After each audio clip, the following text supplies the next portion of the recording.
Evening. The Zoom audience. I was doing the Zoom audience for a while, so I'm glad to see Wayman here. Wayman's celebrating a big birthday on Monday, and our other faithful members on Zoom, but a great class size here. I'm Millie Atkinson. I was on Zoom for those weeks, so I haven't been here in person quite as much. I have the privilege of serving on the Areopagus board with Jeffrey, and it's great to see some new faces. So I'll open us in prayer. Heavenly Father, we thank you for this beautiful day that you've blessed us with. We are mindful that each and every day is a gift from you. We never take for granted just the privilege of being born in this country where we're free to worship you and speak your name. We pray for our brothers and sisters around the world, who many are not as fortunate and are facing circumstances beyond what we can even imagine. Please take care of them as only you, Almighty God, can. I thank you for Jeffrey and this ministry, how you have just equipped him, given him a brilliant mind, and that he is so willing to share that with us. And for Dolly, who comes alongside him, I just pray your blessing on them. And for our time tonight, I pray that our minds will be open. We will hear what you have to say through Jeffrey, and that we will go out and make a difference for you in this dark and broken world. May we be your salt and light in this time in which you have given us. And we ask these things in Jesus' name. Amen.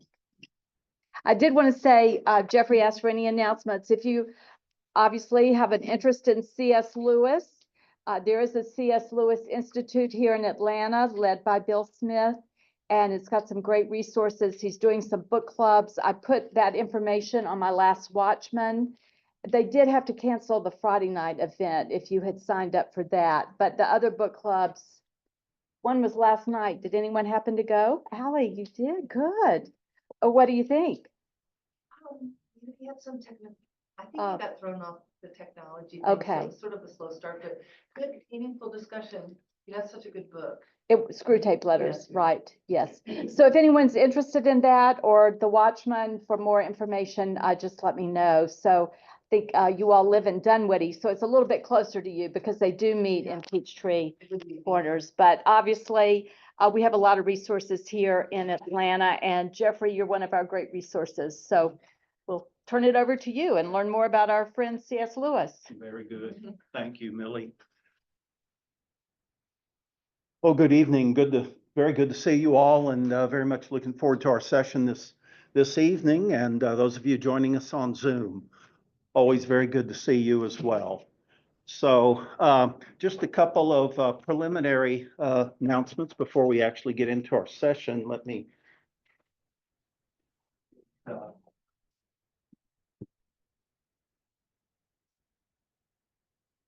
now, I know that most of you have the study guide for this course. Thank you. And on the first page of the study guide, you see the content page. And in addition to the outlines for all that we'll be going through in this course, also in the appendix to the study guide, you see a listing of several articles. And they're all excellent. And so next week, we're going to devote our session to reviewing and critiquing those articles, starting with C.S. Lewis, Jack the Giant Killer, and continuing on from there. So I think you'll find it to be extremely valuable. Those are all, as I said, very excellent articles on Lewis. And I think you'll learn an awful lot about his life and influence from that.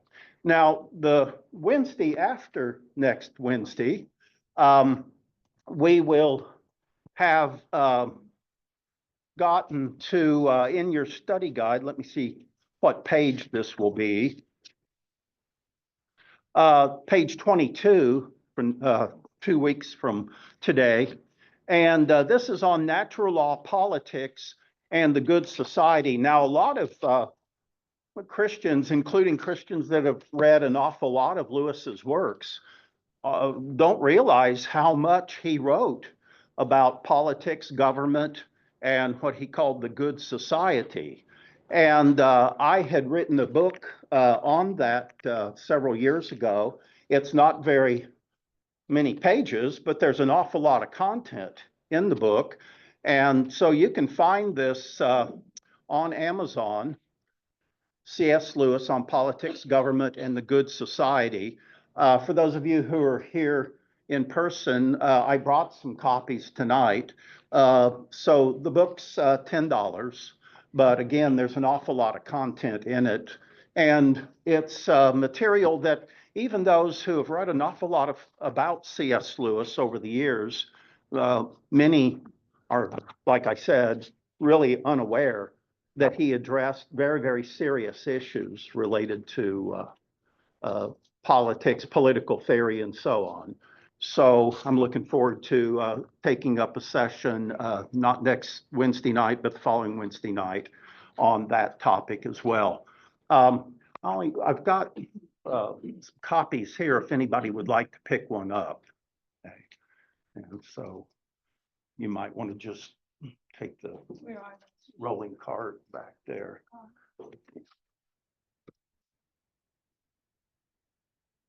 All right. So without further ado, I think.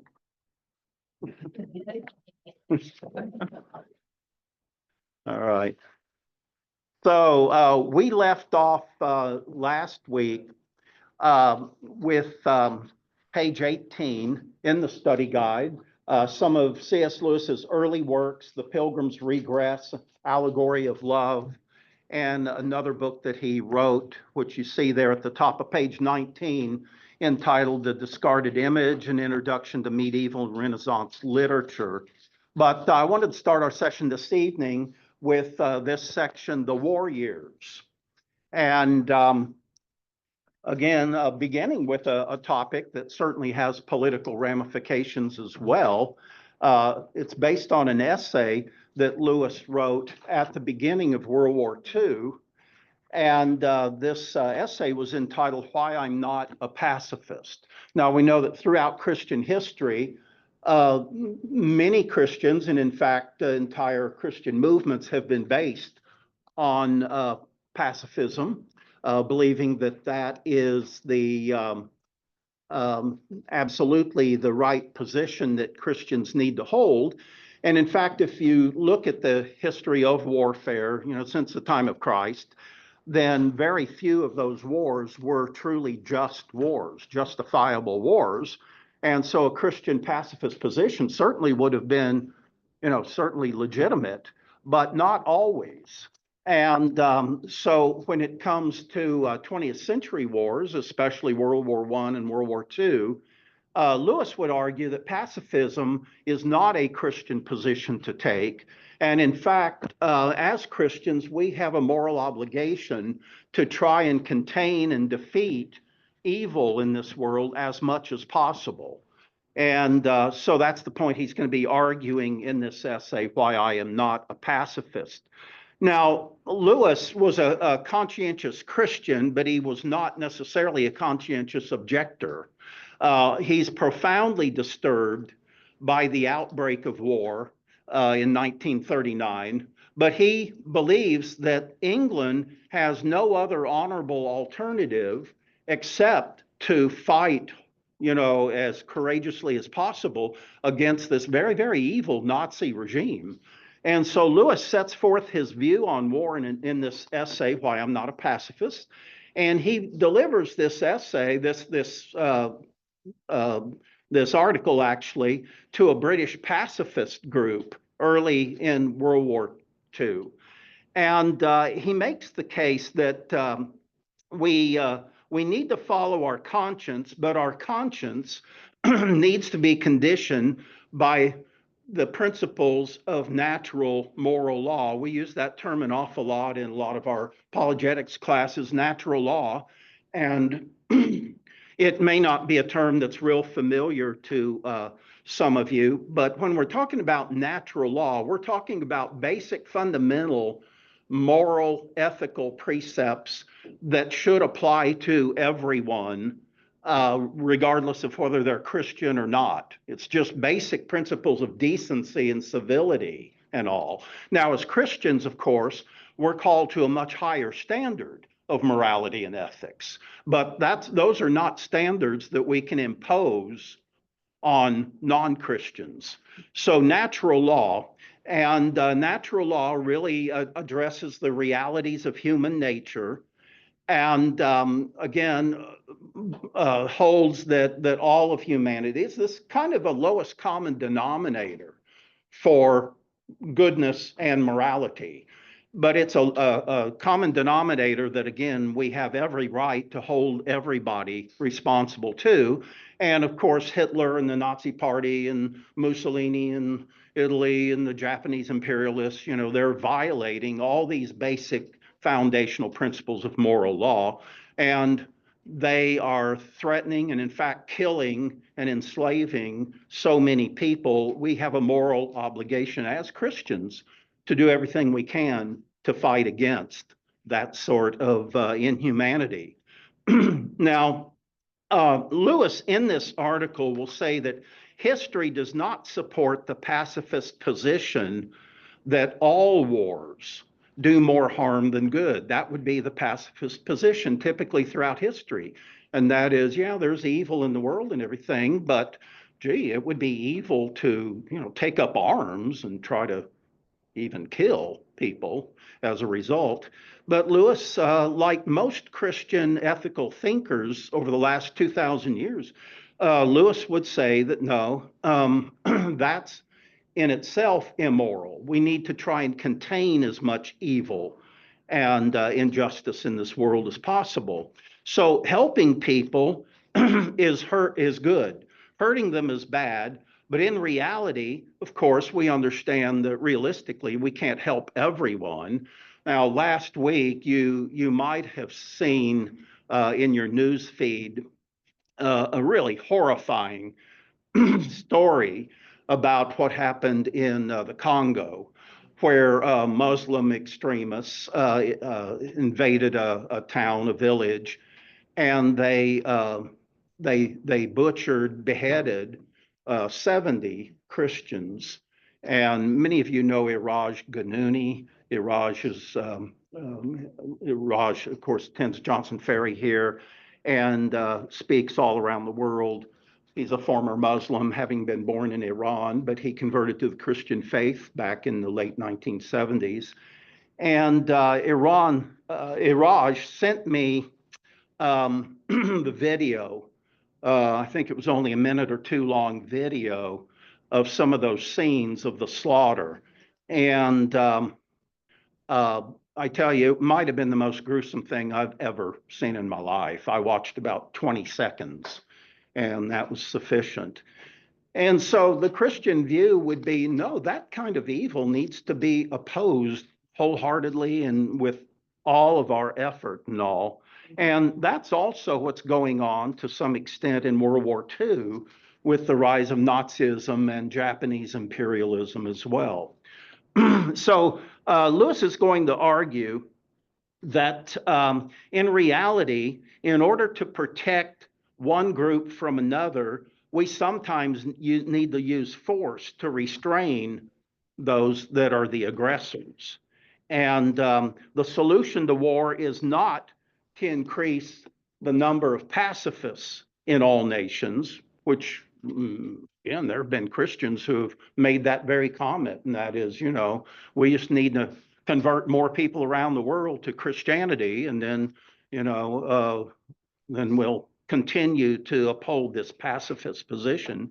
But Lewis would very much disagree. He says the solution to war is not to increase the number of pacifists in all nations, because only liberal nations tolerate pacifists. Only nations that are founded on the basis of constitutional government or liberal democracy, Great Britain, United States, Canada, and so on, only those kind of nations are the ones that will uphold the basic principles of natural moral law. But again, the question always comes up, or the challenge to this always comes up, well, what about Jesus and his teachings on this? Jesus said very explicitly, quote, do not resist an evil person, but turn the other cheek. And you've probably heard that used by pacifists, you know, as an argument against any kind of military engagement or whatever. And Lewis makes it very clear that this is a mandate for handling personal conflicts in our daily life. It's not Jesus is not talking about war between nations. And in the New Testament, both Peter and Paul sanction the use of force by governing authorities when it's justifiable force. And so this, by the way, if you've never read this essay, Why I Am Not a Pacifist, you can find it in a collection of Lewis's writings edited by Walter Hooper. And the collection is entitled The Weight of Glory and Other Addresses. So it's very much worth reading and all. All right, now, several weeks before Great Britain declared war on Germany, Lewis's brother Warney was recalled into active service and commissioned as a major in the British Army. You remember he had served in World War I in the British Army. Warney was dispatched to France, and he served there in France for several weeks until the Dunkirk evacuation. You probably remember that the Germans just overwhelmed and overran France very, very quickly. And they came very close to destroying the entire British army as well as the French army. But the famous Dunkirk evacuation allows about 300,000 British soldiers to escape back to England. And many of them, of course, would return to Europe 4 years later with the D-Day invasion and so on. Now, so Warney is called back into active service. And yet we find out that he's grossly out of shape, terribly overweight, and he's also got a serious alcohol problem. And so he is of very little service to the British Army. He's in and out of hospitals, apparently more than he's actually at his post. And so we're not sure exactly what was wrong with him. He never really revealed it. But one of Lewis's biographers, George Sayer, writes that Warney never spoke of his experiences in the Second World War, and his silence suggests very deep shame. But certainly he was drinking very heavily again. So actually he's discharged 11 months after he had joined the British Army, and never really plays an active role at all in the war. And as a result, apparently, he was very ashamed of that throughout the rest of his life. Now, as far as Jack, C.S. Lewis, when the war breaks out, he immediately goes to the recruiting office and volunteers to be an instructor of cadets, but his offer was declined. He never says exactly why that was declined. But he was offered another position, interestingly, and that was a position in the Ministry of Information.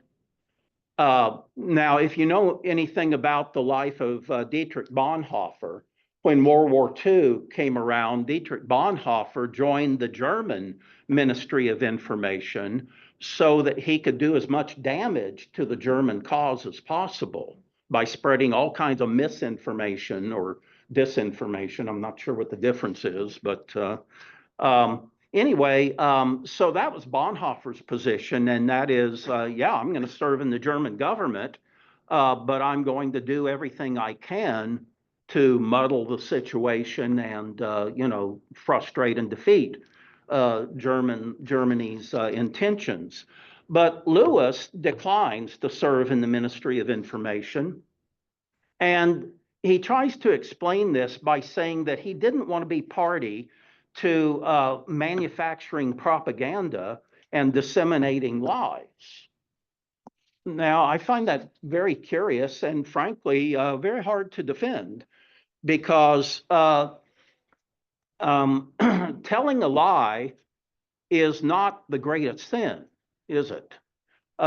Think about this, you know, imagine you're Dutch and you're living in Holland, right, during the time of World War II, and you're harboring Nazis secretly in your home. And then one night, pounding at the door, and you go to the door and there's the Gestapo demanding, are you sheltering any Jews? Well, what's the moral thing to do? The moral thing to do is obviously to lie, to protect these innocent people. And so I just really don't see why Lewis was so reluctant to serve in the Ministry of Information. But anyway, that was his position. But nonetheless, he wanted to be very involved in the war effort. And so he joins the Oxford City Home Guard Battalion. And many of his friends and colleagues, most of whom were too old or physically unfit to serve in active military service, many of them were involved in the Home Guard units as well. And anyway, that's his approach as the war breaks out. Now, regarding the domestic matters, as you see there in the middle of the page, back at his home, back at the Kilns, he and Mrs. Moore will open up their house for refugee children who are evacuated from London and other cities as a result of all the massive German bombardment that went on for months in 1940. And so apparently Lewis and Mrs. Moore, they really enjoyed opening up their house to these children. And they enjoyed playing with them and interacting with them. And this became the inspiration, we're told, for his famous book that he'll write years later, The Chronicles of Narnia. In the summer of 1942, there's a young girl that moves into their house. She's 16 years old. Her name is Jill Fluette, better known as June Fluette. And she arrives from a convent in London to help with their domestic chores. And so she's described as being very bright, very charming, very extrovert, and very much of an avid reader. Now, her two favorite books prior to coming there were the Screwtape Letters and The Problem of Pain. She had also read this fantasy work, Out of the Silent Planet, but she had absolutely no idea who she was living with. And so along with Mrs. Moore and all, she noticed, well, there's these two kind of, well, in her mind, kind of old, they weren't that old, but anyway, old, kind of lumpy individuals that are very interesting people, but other than that, she's has no idea for quite a while, several weeks, who it is that she's actually living with. And she would later describe Lewis and Warnie. She said both of them were very, very eccentric characters. They were both overweight. And one of them, Mrs. Moore referred to as her son. Remember that? Yeah. Okay. Now, in particular, she was drawn to one of the two, and that was, of course, Jack Lewis. She was very impressed, she later wrote, by the kindness that he showed toward everybody in the household, including the houseboy. The houseboy at the time was illiterate. He was mentally retarded.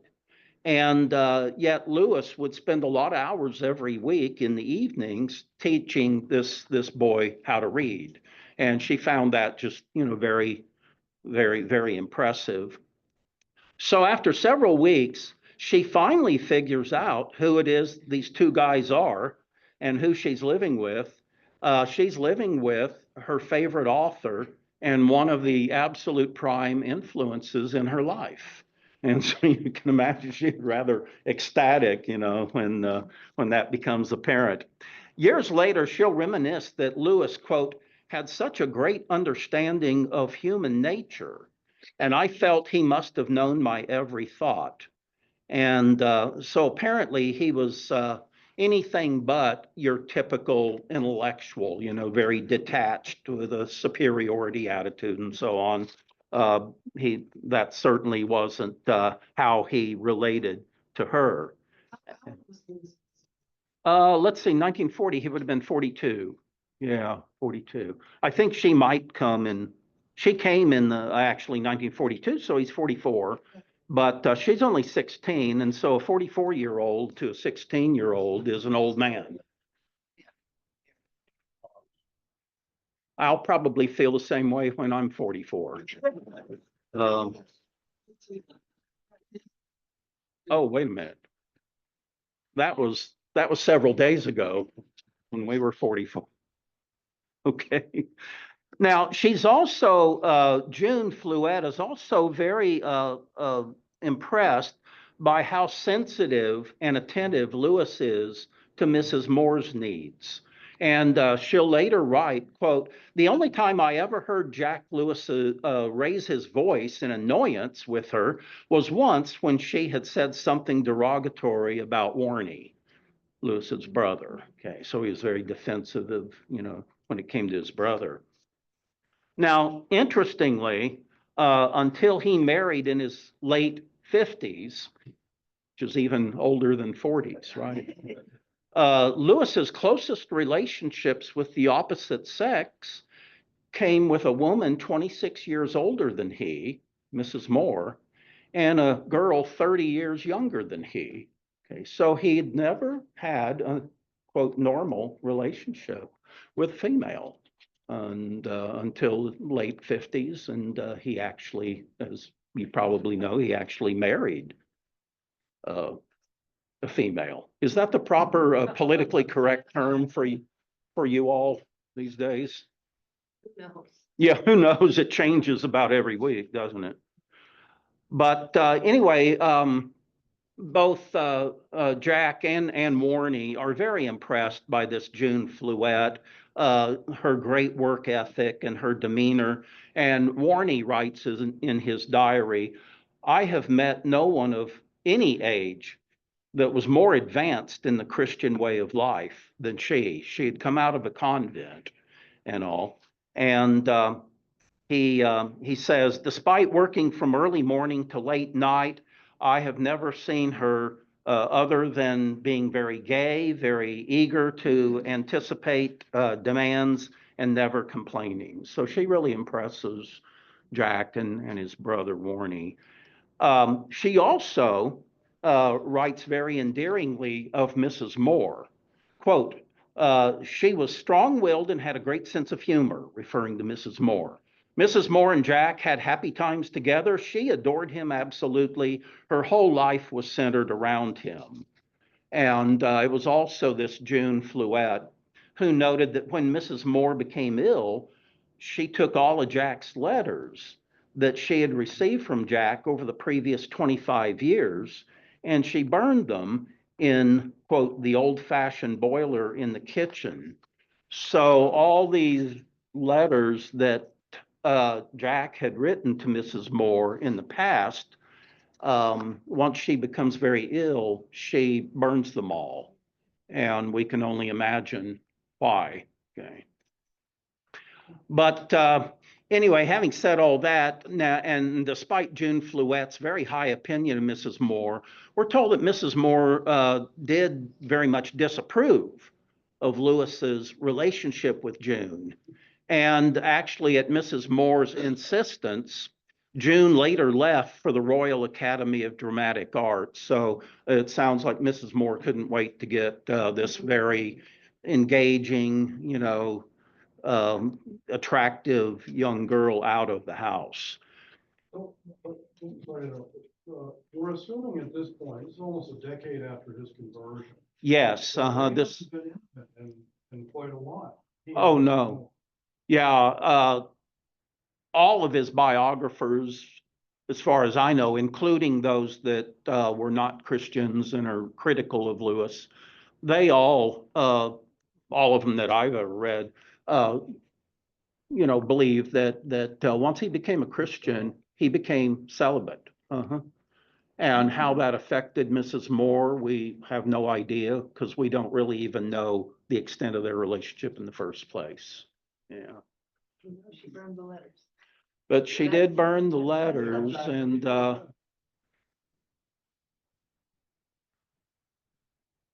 Dolly, you haven't burned any letters on it. I wrote all those years ago. Yeah, right. Yeah. Yeah, that's right. Well, so June Fluette leaves the Kilns, and by the way, she became the inspiration for the character of Lucy in the Chronicles of Narnia, the Lion, the Witch, and the Wardrobe, and so on. And I've never followed up on this because I've never thought of it at the right time. But she later got very involved in an acting career, and she married actually a grandson of. Are you ready? Everybody sitting down. She married a grandson of Sigmund Freud. So if somebody would like to follow up on that and let us know the story behind that. Doesn't sound just on its surface very positive. So, but anyway, let us know. They had 5 children. They had 5 children. Does it say anything about who he was and He was a he? British broadcaster, writer, politician, and chef, son of Ernest L. Freud and grandson of Sigmund Freud. Clement moved to the United Kingdom from Nazi Germany as a child and later worked as a prominent chef and food writer. Okay. Okay. And so Born in we 19 don't Died in 1909. we don't really know if he was a Christian or. Oh, yeah, that must be a wrong date there. 1909. Yeah. He couldn't have died. 2009. Oh, 2009. Yeah, you think you said 1909. Yeah, that'd be interesting to know more about him. The son of Jewish parents, obviously. Yeah, Sigmund Freud. Okay. Yeah, yeah. I'd like to know if he was a professing Christian or anything. All right, well, let's move on here in your outline to a preface to Paradise Lost, and I'm going to be very brief about this. Some of Lewis's most productive years writing were during World War II, 1939 to 45, and he really turned out some very impressive scholarly works. He also wrote some fantasy literature during this period as well, and also he begins writing on Christian apologetics during this period. So very productive. And his first scholarly work during these years is a work called A Preface to Paradise Lost. I've never read it, but it's highly acclaimed by those who are experts in medieval literature and so on. One of Lewis's biographers, who's rather critical of Lewis, A.N. Wilson, writes that this is C.S. Lewis at his very best. And the key theme there to that work was that continued disobedience to one's conscience makes conscience blind. In other words, those who habitually, intentionally sin eventually lose any grasp of right and wrong altogether. And the news is full of, examples of that and so on, as we know. But one thing about this book really stands out, and that is that even though a lot of critics hailed it as a brilliant work of scholarship, it provoked a very negative reaction among a lot of Lewis's academic colleagues, because he's defending in this book traditional Christian morality. And so he's beginning to polarize a lot of the faculty there at Oxford. And you have to acknowledge that he's absolutely brilliant. But on the other hand, oh my, he's a Christian and a traditional Christian. And so this is the start of a very unfortunate trend that'll continue on until he finally just leaves Oxford and takes a professorship at the University of Cambridge, where he's better received and all. But anyway, his colleagues, who of course just snub their nose at Christianity in general, think it's beneath anybody on their faculty to try and defend traditional Christian values and beliefs and so on. All right, now here's another academic work that he does. This is in 1945. It's called English Literature in the 16th Century. And again, a very, very significant scholarly work.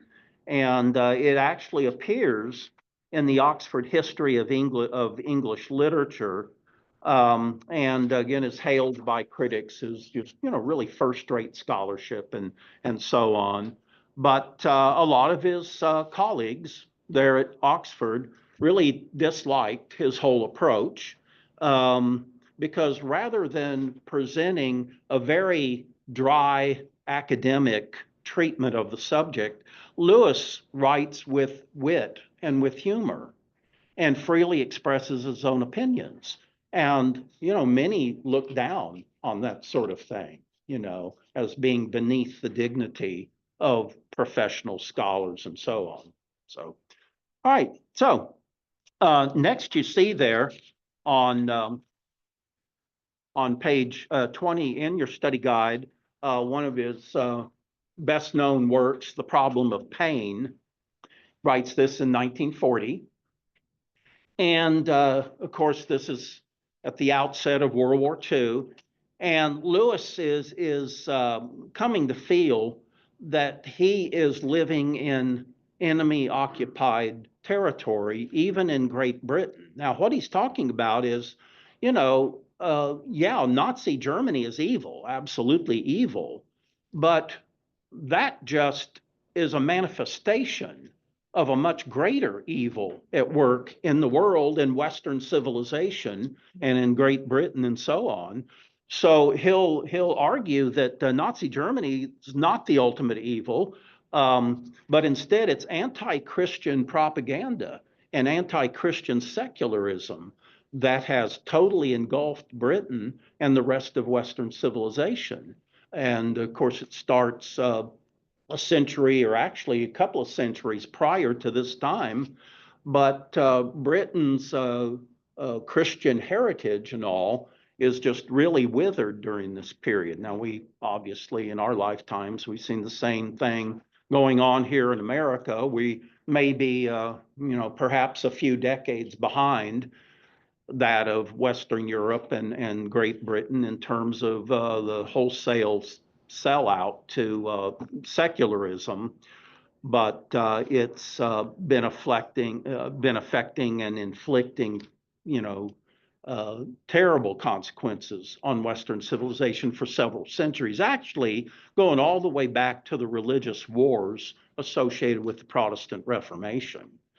But anyway, in Britain during this period, the most influential promoters of secularism are the most notable philosophers of the day, people like A.J. Ayres and Bertrand Russell and so on. And so Lewis is very concerned about this because, they're supposed to be wholeheartedly fighting this great evil of Nazism. But again, he understands that the problem is far deeper than just Nazism. It's the corruption of Western civilization as Western civilization becomes increasingly secularized and the Christian influences, tail off considerably. So this is his first attempt at writing a Christian apologetic, The Problem of Pain. And the book really addresses what we call in theology and philosophy, the theodicy issue. That's not probably a real well-known term, but theodicy is this idea of trying to reconcile, as it's often stated, it's trying to reconcile the problem of God and evil. In other words, if the Bible is true and if God is great, in fact, omnipotent, and if God is good, then why is there so much evil and suffering and pain and hardship in this life? Okay, so that's the theodicy issue. And the argument by critics would be if God truly were great, as the Bible claims, then all this pervasive evil would be eliminated. And if God were truly good, he would want to eliminate all this evil in the world. So how can you believe that God is great and God is good and still recognize the reality of rampant evil in this world and in human affairs at every level? So Lewis writes this book in order to help people understand the problem intellectually. Now, there's two ways to approach this issue of theodicy. One is an intellectual dissection and critique, and that's perfectly legitimate. But for a lot of people, the issue is not as much intellectual as it is existential, dealing with all the emotional pain and all of experiencing personally and observing others who are experiencing personally, you know, the great evil and whatever in human affairs. So Lewis is trying to offer a defense of the Christian faith, but he attacks it from, again, a very intellectual position, which again is totally credible, but it's only part of the problem. Now, many, many years later, after his wife died, they had only been married about 5 years, I believe, before she died. And he writes A Grief Observed. And has anybody read that before? Ooh, what a powerful and frankly disturbing book it is. But A Grief Observed deals with the emotional existential aspects of the theodicy issue. The problem of pain deals with it on an intellectual level. Okay. Anyway, in the process of writing this book, he imparts some very sound theological wisdom. He writes, for instance, when pain is to be borne, a little courage helps more than much knowledge. In other words, it's better to have, according to him, courage even trumps knowledge. But then he goes on to say, a little human sympathy is more important than courage.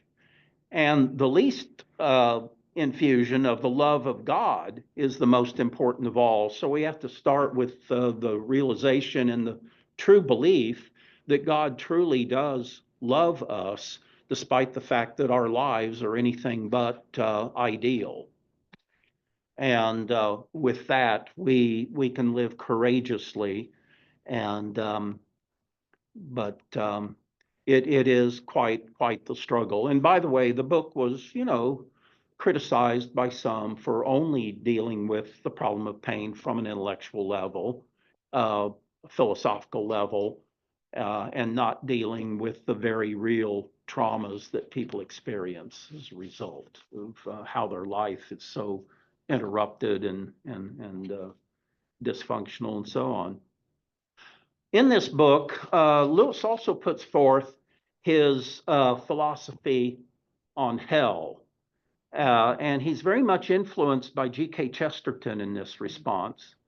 And G.K. Chesterton, you may have heard this or maybe even read it if you've read Chesterton's works. Chesterton would describe hell as a monument to human freedom. A monument to human freedom. In other words, people choose to go there so that they can live apart from God. So I think there's a lot of truth in that. You know, it's actually far more complicated than just that. But I think Chesterton's explanation holds, you know, a lot of, we need to take that seriously. Hell is a monument to human freedom. And we know that our greatest challenge in life is our own egos, isn't it? Egoism.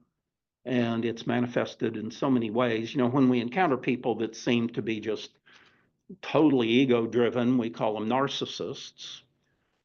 You've probably heard there might have even been politicians that qualify as such. Yeah, I know that comes as a surprise, but anyway, that's our greatest challenge. And of course, in the Bible, it refers to it simply as inherent sin nature. But that is our greatest challenge. Now, um, somebody sent me an article a few days ago, and they were talking about a new book that had come out that in part addresses the issue of what George Orwell wrote about in 1984, and they contrast that with Aldous Huxley's novel on Brave New World. And I also mentioned to them that, yeah, another good book to read in that conjunction would be Neil Postman's book, Amusing Ourselves to Death. Now, as Christians, we can readily understand that there is great evil in these authoritarian, totalitarian governments that have tried to control every aspect of people's lives. These governments are evil, the Soviet Union, China, and many other examples as well. And that's to be opposed as strenuously as possible. But there's a greater challenge than that external challenge of authoritarian government, an external evil, external force. And that's the internal evil, that we have to contend with. And that's should be our number one priority. So Lewis, I think, understands that very, very clearly, as do other Christian thinkers who've dealt with this issue of theodicy and so on. But again, Chesterton, hell is a monument to human freedom. People choose to live apart from God, and God allows them to do just that. Now, using a rhetorical style that would carry over into his great works, Mere Christianity, he writes in this book more as a logician, like I said, more of a philosophical approach than covering it in its fullest dimensions. And the linchpin of Lewis's argument in this book is what later we'll refer to as the great dilemma. And he presents this great dilemma that human beings face in their life in one paragraph. He puts it this way, and this probably is going to sound somewhat familiar to those of you who have read a lot of his works, and especially in Mere Christianity, what we call the great trilemma. But this is the great dilemma, and he's writing this a few years before he writes Mere Christianity. And he puts it this way: there was a man born among these Jews who claimed to be, or to be the son of, or to be one with the something which is the awful haunter of nature and the giver of moral law, referring to, obviously, God. The claim is so shocking, he says, a paradox and even a horror, which we may easily be lulled into taking too lightly, that only two views of this man are possible. And obviously he's referring to Jesus here. Either he was a raving lunatic of an unusually abominable type, or else he was and is precisely what he claimed to be. There is no middle road, no middle way. If the records make the first hypothesis unacceptable, in other words, he was a lunatic, then you must submit to the second, and that is he actually was what he claimed to be. So that's the great dilemma as presented in the problem of pain. Now, when we, a few years later, then he writes Mere Christianity, and he'll add a third dimension, won't he? And that is Jesus Christ was either a liar, an outright liar, a deceiver, evil, or a lunatic, crazy person, or he was the Lord. Yeah. So the Lord, liar, and lunatic trilemma. Now, unfortunately, there is a fourth dimension. Okay. It's actually a great quadrilemma, not a great trilemma. So what's the fourth option? He's Lord, liar, lunatic, or he's a legend. Yeah, he's a legend. And in other words, what the Bible tells us about Jesus is inauthentic. It's mostly based on legend and mythology. And that's the issue that is most troublesome, most problematic in Christian apologetics today, dealing with people that would dismiss Jesus as being largely, maybe even exclusively, a legendary figure. Okay. Now, interestingly, Lewis actually addressed that issue in some of his other writings, but I wish he had incorporated it into Mere Christianity as well, and because that really does encompass the four options. Okay, and by the way, he makes very compelling arguments why we should take the gospel accounts of Jesus's life to be historical reality, biological realities. But here he hasn't quite gotten to that point in his thinking yet about Christian apologetics. So Lewis's strategy is basing everything on historical certitudes in this book and on logical argumentation. And that's rather curious when you think about his own life and how he actually came to faith in Jesus Christ. Remember, he comes to faith in Jesus Christ largely through intuition and imagination. Interesting, huh? His arguments depend upon the validity and the reliability of the written records, which is problematical from a purely historical and higher critical perspective. See, like any historical writings, the Christian scriptures cannot prove their authenticity and reliability. Can't prove it. In fact, we don't use that word in apologetics, prove, okay? Because when you think about it, we can't even prove that we're experiencing reality right now, can we? I mean, this could be just a terrible nightmare.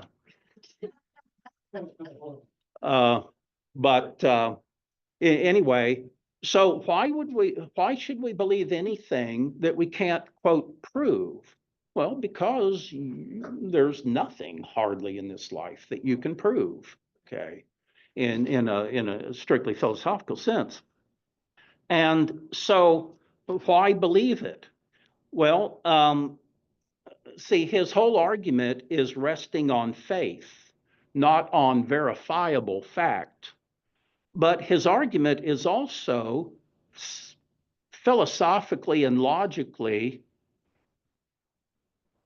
very sound, because he's basing his belief in Christianity and in the Bible on the basis of what we call in philosophy the principle of abduction. Okay, abduction. In other words, abduction, that is inference to the best explanation by building a cumulative case. See, in other words, look at it this way: if all of the counter arguments are refutable, then an honest person eventually is going to settle on, one option as being the truth. Here's a good example: the Shroud of Turin. Okay, which, by the way, you probably saw just a couple of years ago, there was a new round of research done, and it has been dated to around the time of Christ. We've known almost from the beginning, back in the 1980s, when the Shroud of Turin research project, STIRP, dated it. They dated that cloth from a patch on the edge of the shroud, and that patch was sewn on in the Middle Ages during a fire that almost burnt the whole shroud up. And so we've known that dating was totally erroneous, and now the scientific community in general, even not just Christians, but scientific communities, come around to accepting the fact that, okay, yeah, that was a very flawed test done back in the 1980s. And the latest verification is that it is sometime between about 100 BC and 100 AD, which pretty much puts it in the middle of the period there when Jesus was ministering, alive and ministering.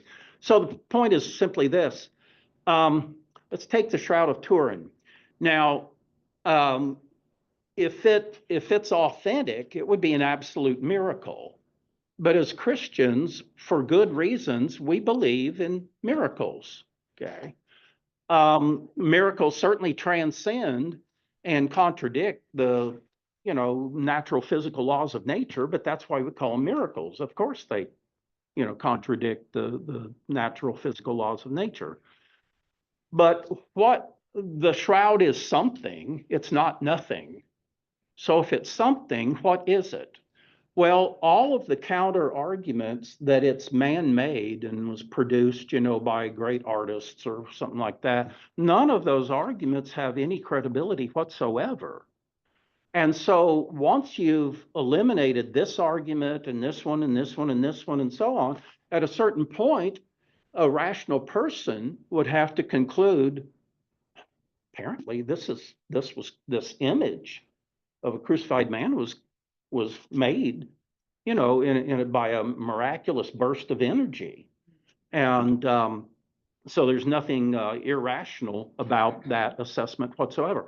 So that's a good example of the argument or the principle of abduction, say. In other words, the inference to the best explanation for reality, okay? All right, so moving on here, this book became a bestseller. His academic colleagues there at Oxford, however, were somewhat less than impressed, okay? And some of them undoubtedly were very, very jealous because even though they consider themselves to be the intellectual elite, in society and so on, here you've got this relatively young, comparatively young scholar who is generating an awful lot of publicity and attracting an awful lot of attention. And so jealousy is obviously a factor here. Others considered his argument to be a superficial treatment of the subject. Well, it's not superficial, but again, it does focus almost exclusively on just the philosophical issues and not the emotional existential problem of evil. One colleague snorted, quote, "The problem of pain is quite bad enough without Lewis making it worse." So take that, Mr. Lewis. All right. So let me pause here and comments, questions, anything before we move on. Reason that Lewis didn't, address like the reliability of the scriptures was people during that time more in that the general public just say, just assume that the scriptures were reliable. I'm sorry, I didn't quite. Again, in academic circles, most would have concluded that the scriptures were just like any ancient religious texts and didn't necessarily correlate to reality at all. So if you wouldn't mind, just rephrase your comment there and. Well, I guess the general public, Oh, the general public. It wasn't Christian, but he always tell, you don't have to prove to me the Bible is inspired. I believe that. Or that it's. Well, yeah, a lot of people, America more than anywhere else in the world would tend to give the Bible the benefit of the doubt, at least in the past. Now that is changing, of course. Yeah. Yeah. So other thoughts on any of this before we move on?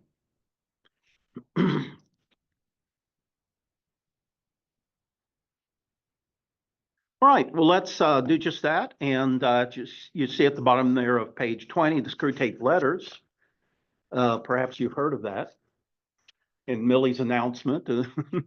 By the way, the stage play is going to be at the Cobb Energy Center sometime in March. Okay. I don't know if there's still tickets available or not. We saw it, I guess, 20 years ago or so when it was in downtown Atlanta Woodruff Arts Center and all, and it's very, very entertaining. But I noticed that the ticket price is about 2 or 3 times what it was then. And, but what's that? Check the ones that were available. Oh my! So available tickets are 200. Well, when it first was advertised, ticket prices were 100, and I thought that was pretty outrageous. Pardon me? Like, they'll add a show like the same night or earlier in the day. Oh, okay, Performing arts, Fellowship of Performing Arts. okay, all right. But anyway, it would certainly be very enjoyable to see that. Again, we certainly enjoyed it all those years ago and thought it was extremely well done. So anyway, this is one of his 2 or 3 probably most popular books he ever wrote. You see, he writes it in 1941. And according to some sources at least, he was inspired to write the Screwtape letters after hearing a speech by Adolf Hitler in 1940. And Lewis was very impressed by Hitler's very clever rhetorical skills. Of course, he's a liar and a deceiver, but rhetorically, he was a lot of Germans found him to be absolutely spellbinding, you know. So in time, it occurs to Lewis that the drama of redemption is tantamount to a perpetual game of cat and mouse with the devil. And again, I think I've mentioned this before, you know, I wish we could take time in these courses to hear your personal testimonies and how you came to faith in Jesus Christ. That's just so very, very inspiring. And in every case, I mean, it sounds like, to me, it sounds like an absolute miracle. And so anyway, this is what Lewis is of a mind as well. And he's going to argue in this that in the area of our own minds and personal behavior, he says that angels and demons are wrestling continuously for control of our souls. Okay. So he confides to a friend, I've had this idea of letters from a senior devil to a junior devil. And this is what will, you know, produce the Screwtape letters. Again, one of his probably greatest achievements and all. So it's a cosmic drama revealing in the book that provides a backdrop for his rich sense of comedy and satire. And the book has a certain, you know, certainly it's an entertaining read. It's being very thought-provoking and so on as well. And Lewis recalls 2 references to the devil that he had read in the past that helped again condition his thinking about this topic. One came from Martin Luther. And Martin Luther had written at one point, the best way to drive out a devil, talking about a demon, is to jeer and flout him, for he cannot bear scorn. In other words, make fun of him. I'm not sure how far we should take that, but anyway, nonetheless. Thomas More put it this way. He says the devil is a proud spirit who cannot endure to be mocked. Again, I'm not sure it's necessarily wise to be going around mocking the devil all the time, but nonetheless, you get the point here. So with great skill and great artistry, Lewis exposes this tangled web of delusions that binds even the most serious and conscientious believers. How, you know, going through this life is tantamount to tiptoeing through a minefield. And you better be careful every step you take. So here's some excerpts that oftentimes garner a lot of attention. Quote, there are 2 equal and opposite errors into which our race, the human race, can fall about the devil. One is to disbelieve in their existence. That would be anti-supernaturalism. That would be atheism, for instance. The other, though, is to believe in them and to feel an excessive and unhealthy interest in them. This would take us into the realm of the occult, wouldn't it? How does all this work? Probably an unhealthy uh, interest in the dark world and the occult and so on. Now, undoubtedly, there have been Christians that are called to that kind of a ministry, and that's great. But for most of us, the Bible doesn't say much at all about the realm of the occult. It just, cautions against, getting involved in it. And I guess it can appeal to a lot of people's imagination and really draw them into that, wanting to know more and more about these evil, forces in life. And that can create a real pitfall, I think. He goes on to say that Satan is equally pleased by both of these errors. In other words, whether we disbelieve in the dark forces, demonic forces of this world, or whether we're entranced and fascinated by them, Satan is easily pleased by both of these errors. And he hails the materialist, in other words, the atheist, and the magician, in other words, somebody who's very into the occult, with the same delight. In one part of the book, Screwtape puts it this way: I note with grave displeasure that your patient, he's talking to his, to the junior devil, the one who reports to him, he says, I note with grave displeasure that your patient, in other words, the human being that this devil is supposed to be influencing, your patient has become a Christian. But he goes on to say, there's no real need for despair because one of our greatest allies is the church itself. Oh my. So unfortunately, the more we know about, quote, church history, the more we can relate to that, I think. He also tells his junior devil that the enemy, referring to God, really does want to fill the universe with a lot of loathsome little replicas of himself, creatures whose life will be qualitatively like his own because their wills freely conform to his. So that's God's ultimate plan for humanity, is that our wills be conformed to his. And Screwtape is referring to that as human beings who are loathsome little creatures. Here's another quote from Screwtape. Much of the modern resistance to chastity, not a word we hear very often, abstention from sexual behavior, sexual involvement. The modern resistance to chastity comes from men's and women's belief that they own their own bodies.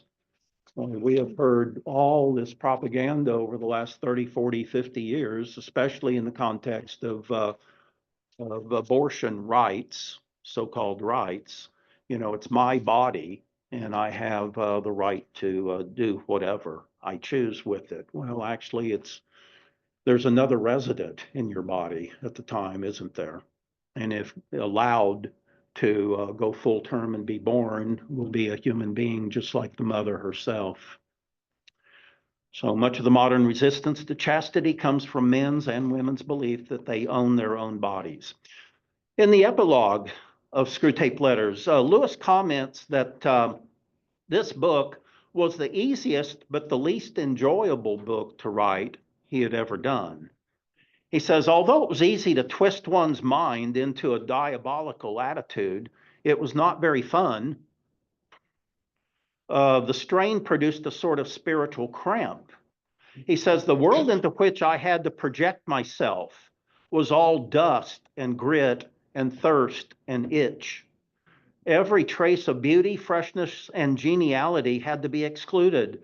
It almost smothered me before I was done. So he was relieved to finish this work.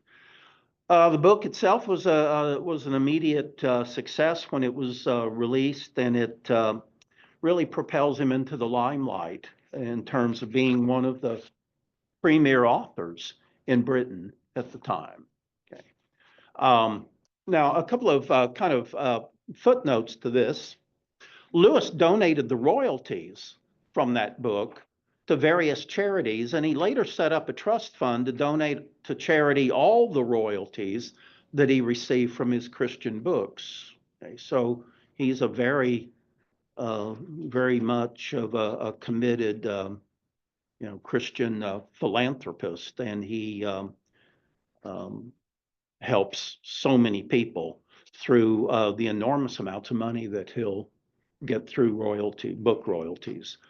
Now, his approach to apologetics is another thing. This was an appeal to as broad an audience as possible without, as he would put it, watering down or dumbing down the truth of the Christian faith. So he wants to write in a friendly and a conversational style. He aspires to be both a Christian apologist, but also he wants to be an evangelist. So as I mentioned once before, when we think of Christian evangelists, we think of Billy Graham and people like that, great evangelists. Now, Lewis is quite different from them, but he's just as much of an evangelist as they were. In that regard, he sets forth his philosophy of popular apologetics.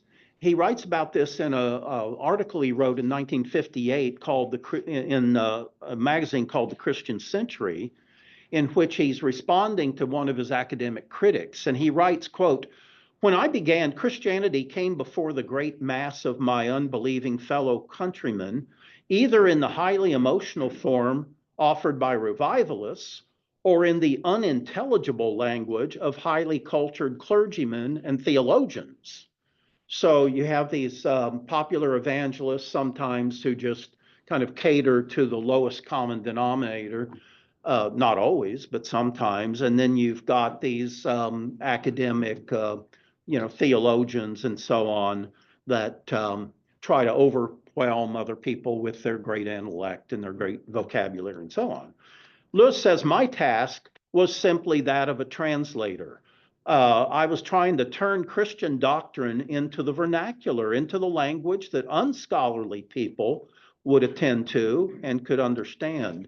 So he's trying to reach, the masses basically, and so he's writing in a form that's not usually highly academic, and but yet has intellectual credibility. So he's definitely a master in that regard, and hence he's undoubtedly the most influential Christian apologist, defender of the Christian faith of the 20th century. All right, again, any thoughts on any of that before we move on? I see that we've only got about 10 minutes till 8 o'clock, so that's, yes, yes, Donna. That you were talking about how he took down that ministry of information and you couldn't fathom that. You thought it might be a good idea. But it occurred to me, and as you're talking about different books, Lewis likes to use language to clarify. He likes to make things clearer. And I think to be ministry of truth, he would have had to twist the language to put out falsehood instead of clarifying. And I don't remember what book, or I'm sure an article, but he'd written about that. We should use language to clarify, not to muddy. And it might have messed up his ministry if he had been there. He was writing books later. Maybe they would have wondered, is it propaganda or is it true? So, well, I think you make a very good point, actually. And he talks about not only having to disseminate propaganda, but also outright lies. And yeah, I think you're quite correct in thinking about that. It could have damaged his credibility. Yeah. Yeah, you're right. He also would have been just totally consumed in that. And a lot of these writings would never have been produced, at least during this period. Yeah, good point. Mhm. Yeah. His Christianity was the main reason that he's advanced at Oxford. Oh, definitely. Yeah, see, he never became a full professor, as qualified as he was. And the reason is academic jealousy on the part of so many of his. Yeah, in fact, that's been made very clear that that was definitely an issue. Now, Cambridge was not quite as bad as Oxford. And so in let's see, what was 1953 or something, Cambridge offered him a full professorship. So he'll leave Oxford and go to Cambridge. But by then he was, at least in some circles, kind of a superstar. Yeah. But yeah, professional jealousy was a major problem. Mhm. Okay, well, in the few minutes we have remaining, let's take a look here real quickly at the weight of glory. And I see it's even missing from your study guide. See, and I thought this study guide was inerrant. And oh dear. Well, sorry about that. I never noticed. Let me just make a few comments about it, though.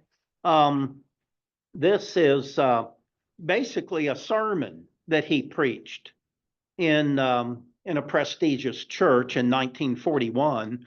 And the theme of this sermon, entitled "The Weight of Glory," was that our calling in this life is ultimately, it's all about glorifying God, so that in the afterlife, God will glorify us. And he says that we glorify God by, number one, becoming a person whom God created us to be, fulfilling our mission and purpose in life. Why are we here? Well, for a definite purpose and reason. And number two, it's pleasing the one whom we were created to serve.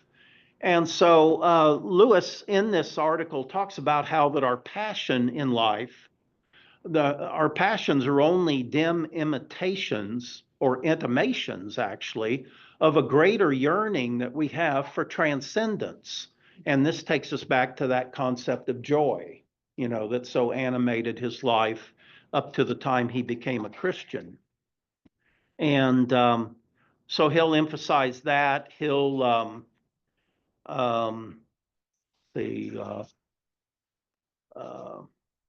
time's sake, I'll skip over so much of this. And in this article, he also, more than in most of his writings, he'll, you might say, kind of transition into the role of an evangelist. And I'll just make a few quotes here, and then we'll end things for this evening. He writes in The Weight of Glory, quote, "In the end, the face, with a capital F, the face, which is the delight or the terror of the universe," talking about God, either the delight or the terror of the universe, "must be turned upon each of us, either with one expression or the other, either conferring glory, inexpressible glory, or inflicting shame that can never be cured or disguised." So we have a binary choice basically in life, and that's to just totally surrender our lives to God's agenda and his purpose for creating us, and allowing him to control every aspect of our lives through, daily prayer and meditation and periodic fasting and so on, so as to be conformed as closely as possible to, the purpose for which we were created. Or the other option is to be self-serving and, and so on. And there's many Christians or people who profess to be Christians that try to balance the two, but it's one or the other, he's arguing. He says, "We walk every day on the razor edge between these two incredible possibilities, either serving God wholeheartedly or capitulating to our own desires and pleasures and whatever." As I mentioned earlier, it's like going through this life like tiptoeing through a minefield. There's all kinds of things that can interrupt and even destroy our lives. He goes on to say that all day long we are to some degree helping each other to one or the other of these destinations. We either encourage people to be all the more selfish and narcissistic and whatever, or we're constantly encouraging them otherwise, to humbly submit to God's authority in their lives. And this is where he makes the comment, and I believe Bruce mentioned this a couple of weeks ago, there are no ordinary people. You have never talked, he says, to a mere mortal. So we've been created by God to live eternally with him, but this requires, again, social or total commitment and repentance of our sins and developing regular habits that will enhance our relationship with God as we go through this world with all of its trials and challenges and distractions and everything else. So,